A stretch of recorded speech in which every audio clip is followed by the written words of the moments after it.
Affairs, subscribe to our YouTube channel. Click the bell icon for updates.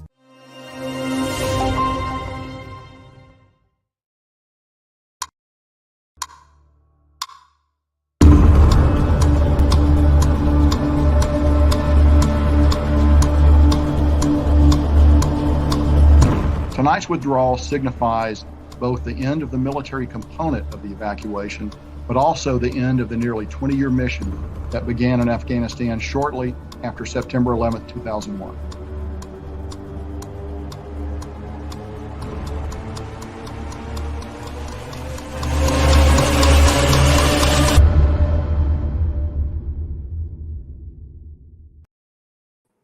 This is StratNews Global. I'm Amitabh, Revi, and you're watching The Gist.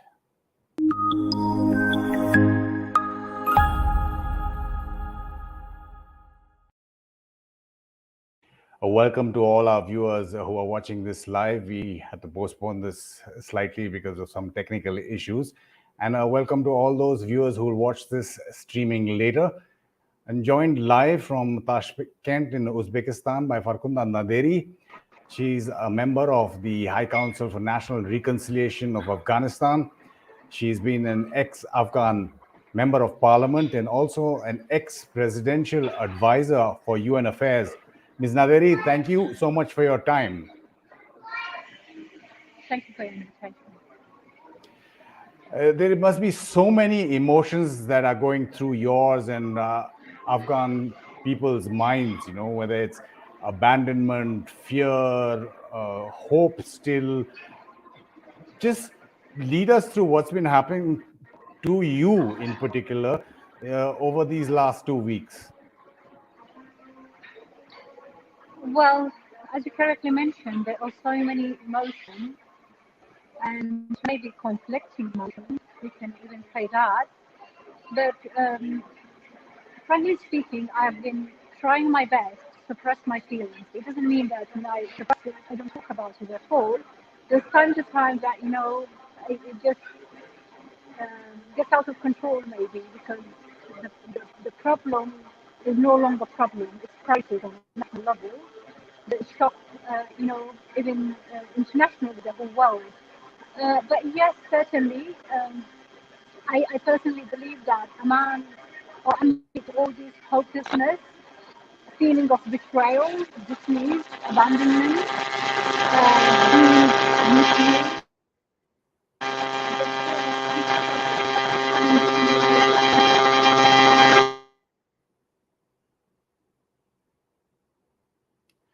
You seem to be having a little bit of a problem with that connection, Ms. Naderi. Just gonna check your lot of disturbance that's coming in from your side. We'll just try and get you back. If you could just check your connection again in terms of your audio.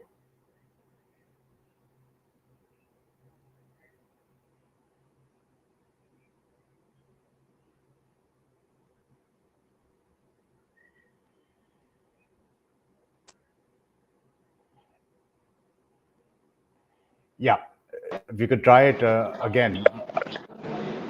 Seems to be better. Seems to be better.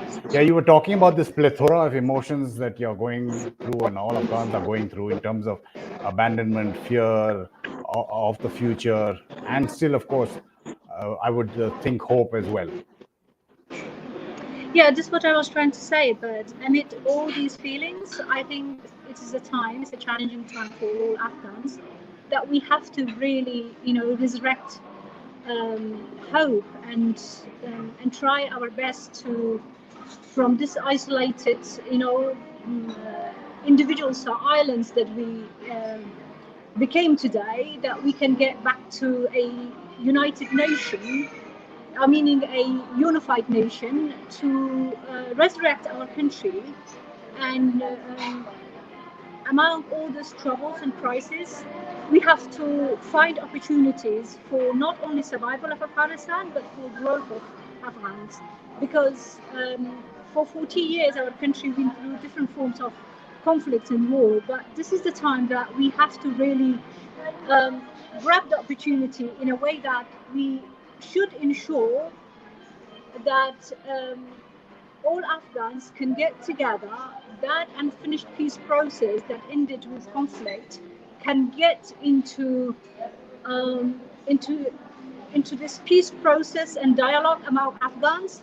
That the result of that can be an inclusive government, inclusivity and acceptance of diversity, what brings us to a sustainable peace in which we can take our country through development and allowing the 20 years values that we tried to institutionalize, but of course we suffered at the same time because there were so much problems within the system or regime.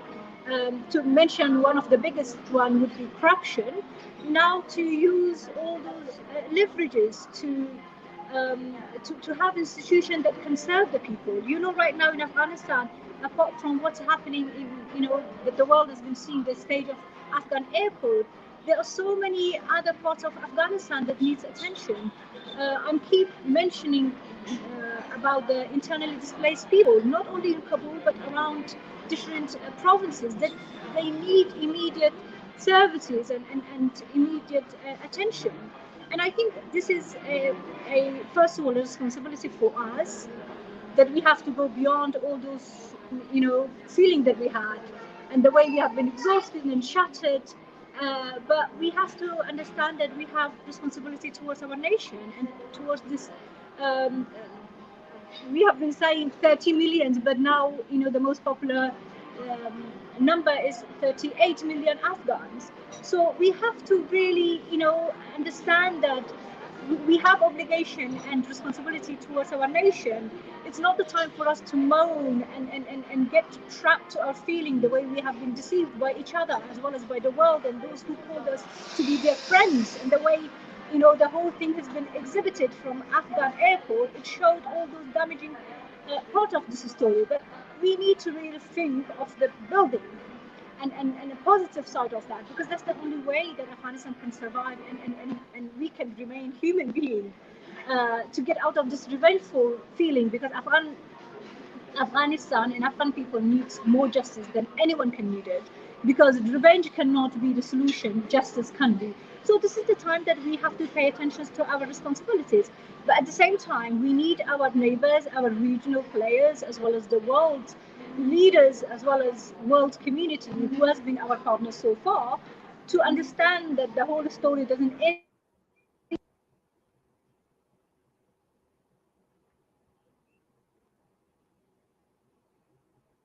Members in Afghanistan, they have got responsibility towards the crisis that is built in Afghanistan. If 50% of that crisis belongs to us, then we have to face it and accept our responsibilities. 50% of that responsibilities go back to our international partners. Mainly, it has to, before I jump to West and tell them to accept the responsibilities, I think it is relevant for me to ask our neighbors and the regional players, including India, to have a constructive role in Afghanistan's stability and peace. And I hope that our regional players can come into a collective,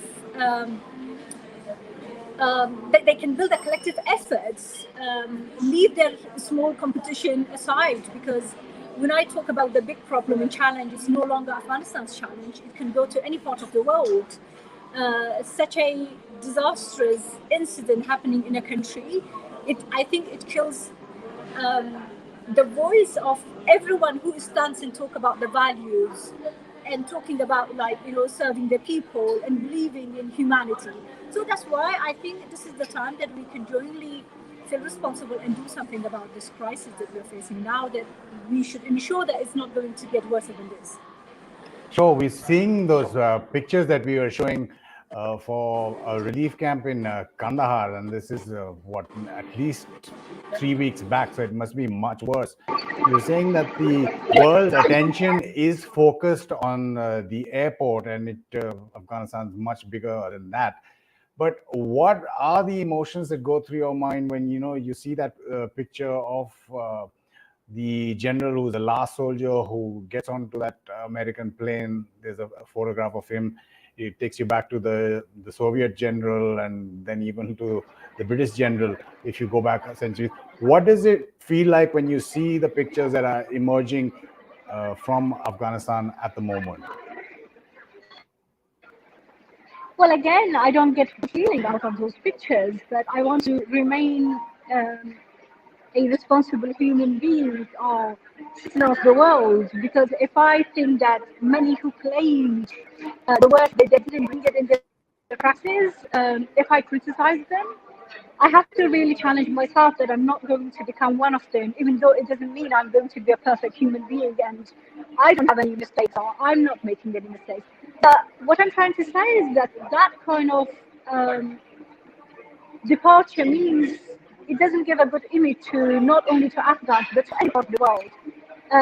It shouldn't be the end in a way that they fought against a nation, and the destruction that our nation are facing should be as a result of this goodbye. If I think I can be positive in a sense to to change this image to a positive one by saying this, they have to look back and see the disaster that they created as a result of this irresponsible withdrawal. They've got to feel responsible, and they have to feel that they have this obligation towards Afghan people and the future of Afghanistan, that they have to use all their leverages to ensure that Afghan people would not face more crises, and there is going to be there's going to be a stability in this country. It shouldn't be in a way that if they say goodbye, whatever happens to Afghanistan no longer belongs to them. No. I'm just thinking that a stage or a relation of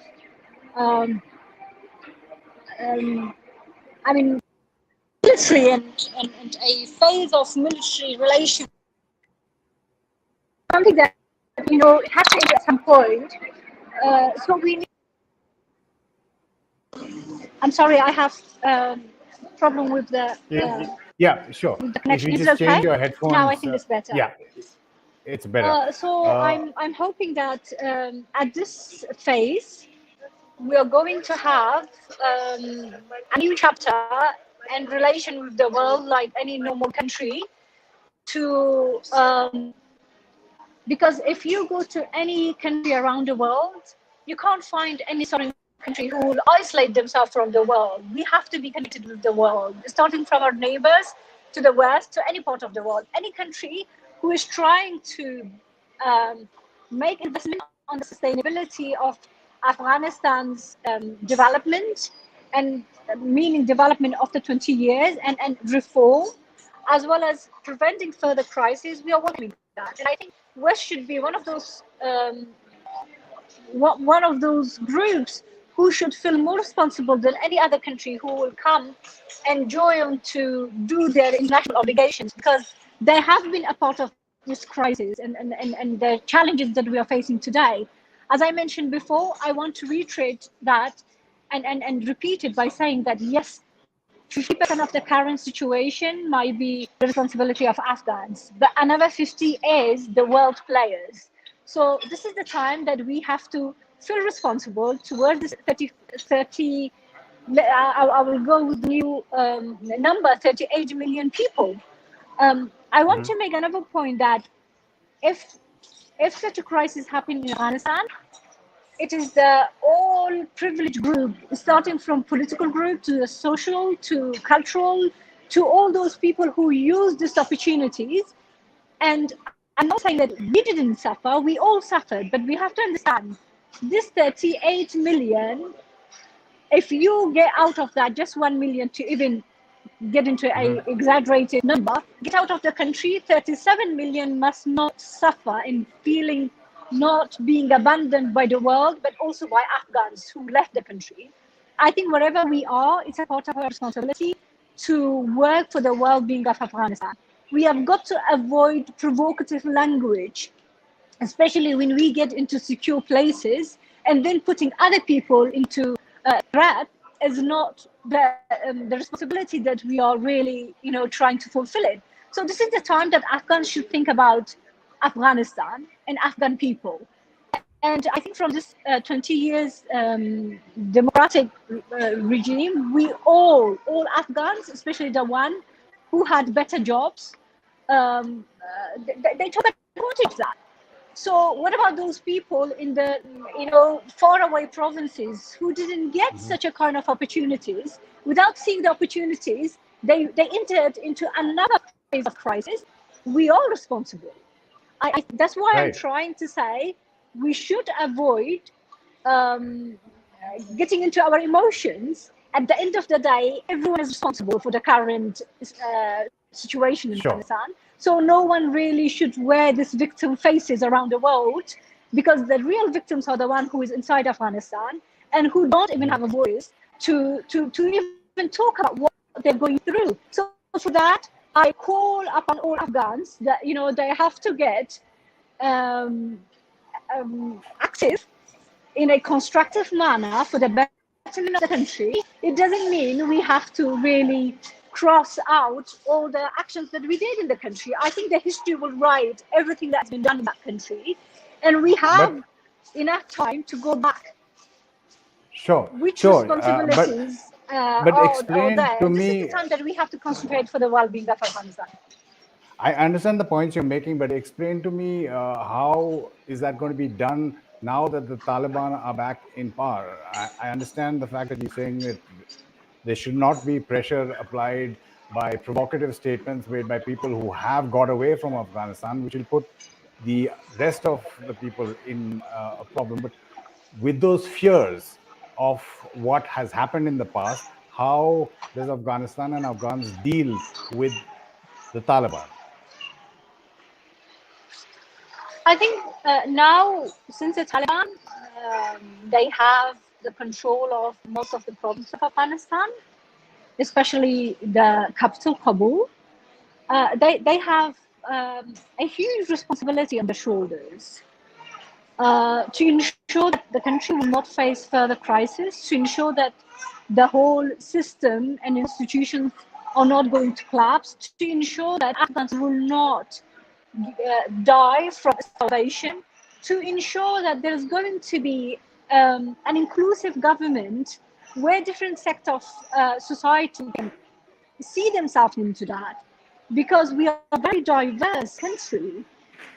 We are, and that diversity is the strength of Afghanistan. But in any part, if that diversity is damaged, I think no one knows better than Taliban that to marginalize any Afghan and not giving them the rights of ownership to their land is the worst mistake that can be happening in the history of a country.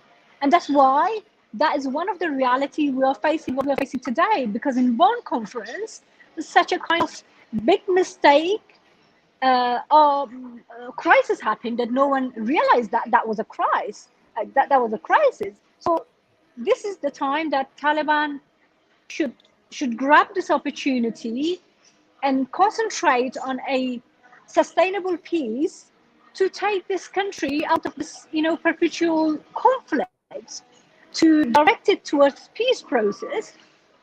And I think if they do this job properly, with patience, I think that we Afghan will be able to fulfill our responsibilities towards our nation and towards our people, to serve our country and prove to the world that we can make it. Our life is not all about conflict and destruction. Our life is about development, and Afghans can be ambitious enough to wish that they are going to, have the best citizen in any field, whether it's science, whether it's religion, whether it's other part, to provide the best citizen in that field, when the Taliban in our region as well as around the world. When the Taliban holds a press conference, or in many interviews, they say that women can continue to work in the media, in health sectors, though there are some reports suggesting that education, they're saying, cannot be. What are your feelings on that? I mean, viewer is also asking, Rekha is also asking, what are your views on Sharia in Afghanistan? Well, I truly. Yeah, sorry. Go ahead. No, we can't hear you. There is an audio. Yeah, you're back. You're back. Go ahead. Nope. I think there's a setting on your phone. Can you hear us?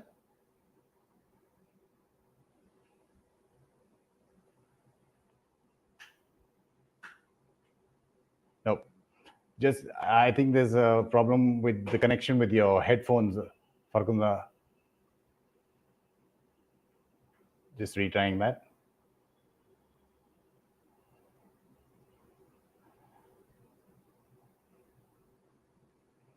Well, while we wait for our guest, we've been having some both connectivity issues with Farkhunda Zahra Naderi, who is a member of the High Council for National Reconciliation, which is a body that was set up under now what we'll have to call is the previous government to have talks with the Taliban. And there were a few rounds of talks. The intra-Afghan talks began in Doha on September 12th, if I'm not mistaken, in 2020 last year. That's after the Americans had made the deal with the Taliban on February 29th, 2020 in Doha. And what we're discussing currently, if we can get our guest back, hopefully soon, is the Americans finally, their last soldiers and diplomats have left. What's interesting, and we put up on the screen, is that today as well, India has for the first time issued an official acknowledgement that it is talking to the Taliban. There were reports earlier that had suggested the channels had been opened, but there was no confirmation of that. But here now the ambassador of India to Qatar, Deepak Mittal, has met Sheikh Mohammed Abbas Tanikzai of the political office in Doha, and there were a couple of issues that were brought up, including the safety, security, and early return of Indian national standard in Afghanistan, according to this statement. And just going to try to see if our guest is back. Farkhunda, can you hear me? Yes, I can hear you. Sorry about that. I think I'm okay this time, yeah? Yeah, we're just asking because the Taliban have officially said, that women can work in different sectors according to Islamic Sharia. So a viewer had asked, what are your views on Sharia in Afghanistan? Well, I start by saying that I welcome the statements made by Taliban so far about telling or making the announcement for women to join, to continue with their work. But when it comes about Sharia law, I think we all know that there are different interpretations of Sharia law around the world, and the restriction from an extreme interpretation to the moderate one. And we are looking forward to see that there are reform in terms of the implementation of Sharia law in Afghanistan that is not going to be dominated by the culture or the culture that was emerged from conflict in different areas of Afghanistan to come and dominate the religious, the religious teaching. And when the religious teachings gets more restricted, usually it is because the culture of a particular society or a particular group during a particular time can have influence over the interpretation of Sharia. But what we want to see at this stage, that you can see a lot of developed and successful Islamic countries around the world who are not only populated by Muslim community, but also they are Islamic. But at the same time, They are a part of the world's, community. They're engaged with the world, and they have got successful citizens. They are not being, even if they had some restricted interpretation in the past, as the time passed, they introduced reform. And I'm not going to name countries, but you can see many countries who introduced reforms in their actions. So now, our hope is that Taliban can prove by actions that we are going to be a part of an advanced Islamic country, and not a country who will define religion by conflict, by destroying each other, but not accepting each other. And I think this is the responsibility for Taliban right now, to not only, work on the previous and finished reforms that is certainly needed in the country, which is like a fight against corruption, and also about, the Afghanistan has been abused by the usage of drugs and the way it's been smuggled in other parts of the world. They're not going to only work on these fields, but also to ensure that all the citizens of Afghanistan, all the young generation of Afghanistan, especially women, can see that the government is for them, and they have got an obligation towards their nation in the government, that they can serve and make the country better. Rather than them being fearful and in panic, instead of giving their positive energy for the development of country, they will be always dominated by the negative energy, complaining or trying to, to save themselves from the fear that they have in their mind. So that's why in Afghanistan, we don't only need security, meaning physical security, we need mental security for the nation, that they can normalize their life again, and they can reconcile with their everyday routine and continue as responsible citizens, because we know no successful government around the world by themselves can bring security. It is the citizens who helps the government that they can bring security. So we need every citizen to be a police for the upcoming government, to have the ownership, to think that they are, helping their home to be safe. So that's why we want to see the Taliban, when we are moving in the upcoming stage, whether it's going to be a transitional government or any form that we can come to its new chapter, we are going to have an inclusive government. And that inclusivity means the true diversity of our nation, meaning that the people who can serve the nation and try to build this resilience towards all the panic that we have around, that instead of this stage is either to be frozen or to be dominated by fear and panic, we can, not only encourage ourselves to be positive, but to inject positivity, just like, COVID vaccination, to ensure that together and collectively we can get out of this crisis, because this crisis cannot be taken by any individual or a particular group. It's a crisis on the national level, shocking to the level that the whole world has been shocked by it. So we need a nation to cure it back.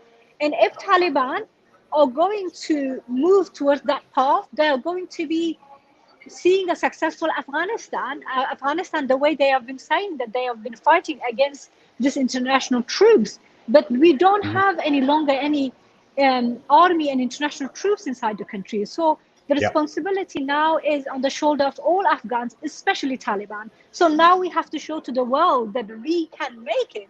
Afghans can make their country to move forward. We are not a land for different groups' conflicts. We don't want that. Our call for everyone around, including our regional players, are that they have to play a constructive role in Afghanistan. All our neighbors, I'll just come to the regional issue. But when you're talking about Afghans itself and an inclusive maybe government, there are attempts at that. But what are your views on, say, the Panjshir and Amrullah Saleh and Ahmed Masood, the junior there? Are they a part of the resistance to the Taliban, or are you moving towards getting a completely inclusive form of government? Look, I've got to make it clear that I'm not expert in all these fields. In the same way that I am not an expert in Sharia, so I cannot speak as a scholar, but as an Afghan, Muslim women who can, express my view the way I've been brought up in this culture, and I'm a Muslim. So I'm just talking, and especially I've been working, not only me being Muslim, I've been serving people as a member of parliament. So being among the people, based on those experiences, I could express my views. Now, in the same manner, I can express my personal view about this resistance group. I believe what I can hear from some of the voices on the media, I don't think that, any Afghan would like to go and again make another front line for fighting forever. This is not the solution for the country. I think it is about the differences that exist in Afghanistan that can be solved through dialogue, not through guns. So if there is some kind of resistance in Panjshir, maybe it needs a platform of dialogue that they can come and talk about those differences. Because you know that fight should be the last option, and it should not be even as the last option to be left with that option. And it means that we have to ensure that we do everything, that we are not going to take the country for other routes of conflicts, because in conflicts is always destruction. It is a once you get caught by it, and then you never know how the flame will move and where it's gonna burn. So that's why I think that even for the resistance group, it's good to have a space of dialogue and come to talk about our differences and the values and accept different Afghan community. So I believe on 21st century, and including I would like to include this fact that Mr. Masood seems to be an educated man. He has been so far spending his life in education, and I think, if I'm not mistaken, this is the first job he's taken to go and be among the people officially or publicly. I don't think a person who has been investing his time in studying and reading maybe the people as well as reading the books to find a solution for Afghanistan, he would go for war. And I think as a new generation of this country that we have been raising voice for, I believe he can be more successful in dialogue, and I believe that he might want to go to dialogue, considering the fact that he belongs to the newer generation of Afghanistan. Maybe some of our newer generation of Afghans have been used by the government, which collapsed and misused, and they were used to use this provocative language rather than peaceful languages. Even I mentioned at the beginning, our peace process were full of conflicts on different layers. Peace needs dedication, a discipline, a training of mind, emotion, everything. Because I believe that to move towards peace path is more challenging than going towards war. Because when you go through a conflict, as a soldier, you have to have so much discipline to know how to fight rather than making your eyes blind and keep killing people around you. Disputing that. So Absolutely. I am trying. What I'm trying to say, if you allow me, I want to end up this point. So what I'm trying to say is that it seems to me that Mr. Masood has so many options, and I don't think that he will leave those options away. And at the same time, my expectation, the same is from Taliban, to listen to this new generation of Afghanistan. And for a country to move towards a government, they've got to listen to all Afghans, whether they are influential or not. But especially for those who try to represent a generation, it's important that they have to give them platform and they sit together as an Afghan and take the responsibilities. And I think this is the time, anyone who's coming in any field, they are taking responsibilities. Now we need to direct each other to ensure we take the responsibility of peace as a priority. Well, that's the point, as anybody learning from history, because otherwise they say history is written by winners. Now, if the Taliban has clearly made a victorious entry into Kabul, will they make the same mistakes that have happened in the past or not, is the point I think you're making, to look at an inclusive setup. Just wanted to get your last thoughts, because you were talking about regional players and India, because India has finally today acknowledged officially. This is the first public acknowledgement that India has been talking to the Taliban today. We don't know what's happened in the past. How do you think India can influence developments? Because overall, it seems like it's not just the Americans who've given 20 years, over 3,000 lives and trillions of dollars. India also invested a lot in a different manner in Afghanistan. How can India get back, as you were saying? The regional players are all looking at their interests, because is it India versus Pakistan in Afghanistan, and are Afghans losing out in the process? We welcome the support of any country around the world, especially the regional player, which is like of our neighbors. They're the immediate neighbors to Afghanistan. And as you mentioned, that India already had their involvement in Afghanistan. I just want to make a point here. To our expectation from India is that they would care for the well-being of Afghanistan as well as Afghan people. And I don't know, personally, my understanding was that India in the last years concentrated on individuals and individual groups' interests rather than the interests of a country and its people. And I hope that India is not going to repeat that. And this was a shocking, reality for me at the beginning. And unfortunately, I can't say gradually, because it was a fast movement until the collapse of the government. But I think what I'm trying to say is we need India as a country who claim to be the biggest democracy in the world, meaning the biggest democracy, a government who must listen to people more than any country around the world.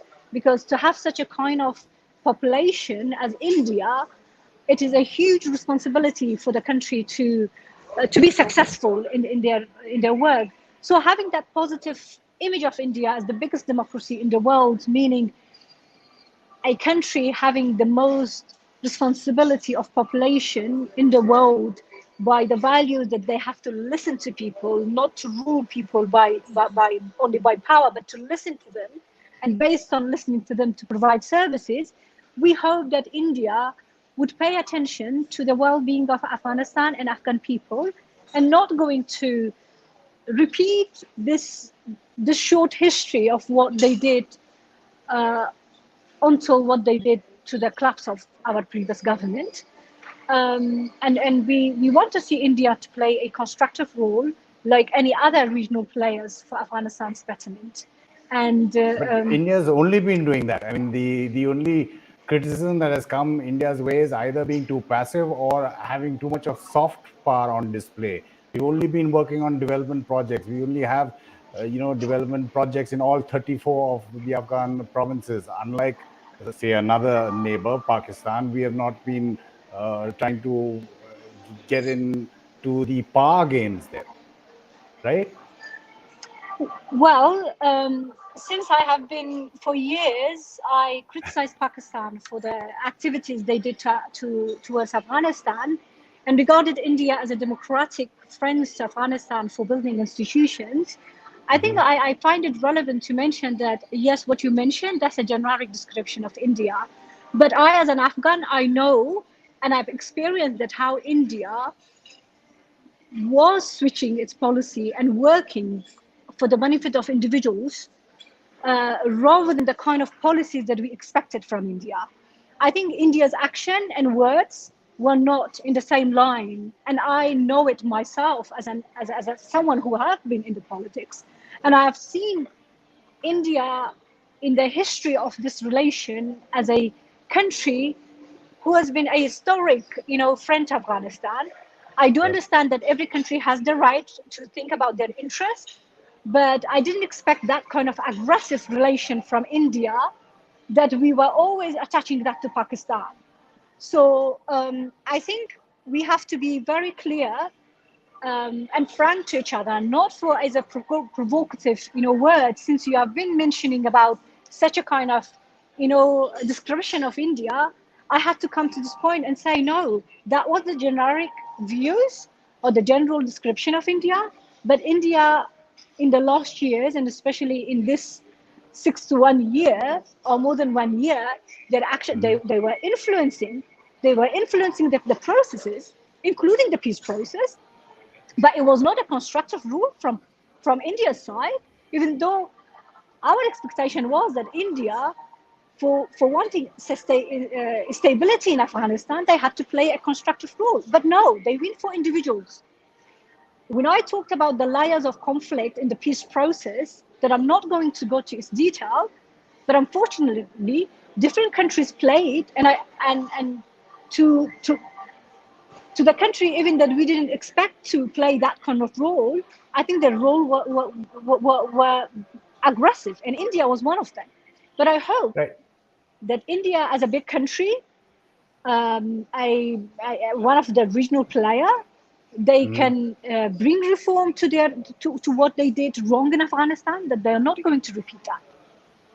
Where do you see Afghanistan in 5 years? That's my last question to Ms. Naderi. Well, it is a difficult time. We have to really try our hard to take our broken pieces and put it together in order to bring a shape again to Afghanistan. And it's our responsibilities. And that's why I keep talking about responsibilities, that as a pressure of obligation can take me out of my personal emotions and remind me of this 37 millions or 38 millions in Afghanistan to do something about it. I want to see Afghanistan in a place that it can have a very good relation, first of all, within its own nation, and then with its neighbors, with the region and the world. And its main purpose should be to serve Afghans. And this is, I think, the time that when we talk about proxy war, it shouldn't be related to one or two. It means about the wrong side of interests of any country, or too much, meaning illegal interests of a country, should not be defined in Afghanistan. Whatever country they are, we want them to be our friends. We are going through the toughest time, and we are not asking them to just give us, it's not like a ask for charity. It's like I ask of responsibilities, that any country who wants to have a better nation, a better geography, and they want to develop it, they've got to understand that they shouldn't destroy other countries' land, peoples, and dreams. So this is what we ask from our neighbors, from our region, from the world, to respect us as a human being the way they respect their humanity, and to allow us to stay alive and live. Afghans deserve to live and to grow in prosperity and harmony with its neighbors and the region. We want to give our hand of friendship to everyone. And please, any countries around the world who do not like each other and they call each other enemy, they shouldn't make Afghanistan a stage of their speeches or actions. Please, after 20 years, I think we should be ashamed of our actions, that our country coming to the level of zero. And I think our region, our neighbors and the world should be also ashamed of this, because this is 21st century. It's a globalized world. People are even connected through internet. And even during the crisis of COVID, humanity wants to prevail. But how can you put on a nation, on a country with so much problems, additional problems? We are not strong enough to solve the issues of the big countries. If they cannot help us, what we are asking them is they should not abuse us. We need their friendship, we want to, if they are going to be friend with us, I think Afghans in their friendship are not regarded to be bad people, even though we are in this kind of destruction. Mentality of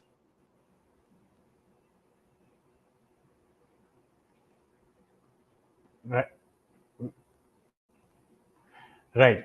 I think on that note, since we also having continuous issues with your audio, I really appreciate your time, Farkhunda Naderi. Thank you so much for speaking to us from Tashkent live, despite all these technical problems, to us on StratNews Global. Thank you so much. Thank you. And just a reminder to our viewers that if you haven't subscribed to our YouTube channel, do that. And I want to apologize again for all the technical difficulties that we had all through this show. But do follow us on our social media handles on Twitter, Facebook, and Instagram as well. This is The Gist on StratNews Global. I'm Amitabh.